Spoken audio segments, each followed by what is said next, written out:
আমরা অপরাধীর বিচার চাই। উনি একজন অপরাধী, উনি একজন চাঁদাবাজি, নীরব ঘাতক চাঁদাবাজি। উনি গাউসিয়া মার্কেটের সভাপতি, উনি মানুষের কোটি কোটি টাকা আত্মসাৎ করেছে ফরিদ সাহেব, এবং উনি কমিটিতে পাশ করে এসেই জুলুম ভাবে আওয়ামী লীগের ছত্রছায়া এসে পাশ করে এসে উনি মসজিদ কমিটি থেকে 27 বছর, আমার বড় ভাই ছিল, বড় ভাইকে কমিটি থেকে স্থগিত করেছে। বড় ভাইয়ের নাম কি বলো? আমার বড় ভাইয়ের নাম হচ্ছে শিয়ার শেখ। উনি এই শিয়ার শেখকে মসজিদ কমিটি থেকে স্থগিত করাইছে।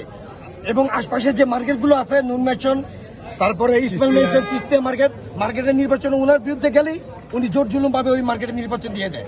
তা আমরা এটা একটা বিচার চাই। এবং আমরা সবচেয়ে বড় কথা, আমরা যে মানববন্ধন করতেছি মার্কেটে কিছু লোক, ওনার ভয় আমরা আতঙ্কে আছি।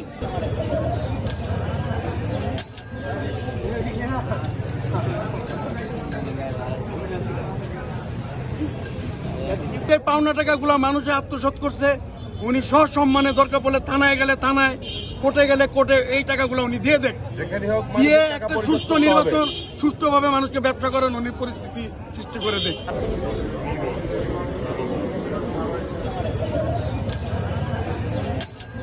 ফরিদ সাহেব উনি একজন আওয়ামী লীগের প্রভাবশালী নেতা। ওনার নেতৃত্বে আপনার ছাত্রদের আন্দোলনের সময় বাংলাদেশ পুলিশ বাহিনী, নিউমার্কেট থানার এমন অন্য থানার যে সকল পুলিশ আছে, সরকারি বাহিনী তার নেতৃত্বে আপনার গুলি চালায় ছাত্রদের উপরে। এবং ছাত্রলীগের ঢাকা কলেজের যে আপনার ছাত্রলীগের ক্যাডার বাহিনী, তাদের নেতৃত্বেও এমন সাধারণ ছাত্রদের উপরে গুলি চালানো হয়। এর সম্পূর্ণ অর্থদাতা, মতুদাতা, এমন ক্ষমতাশীল এই লোকটা ফরিদ, শুধু ফরিদ, ঠিক আছে? ওনার নাম ছিল শুধু ফরিদ, এখন হয়ে গেছে ফরিদ সাহেব।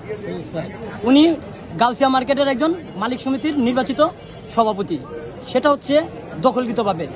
আমরা এই ফরিদ সাহেবের বিচার চাই যে ছাত্রদের উপরে কেন তারা গুলি চালালো।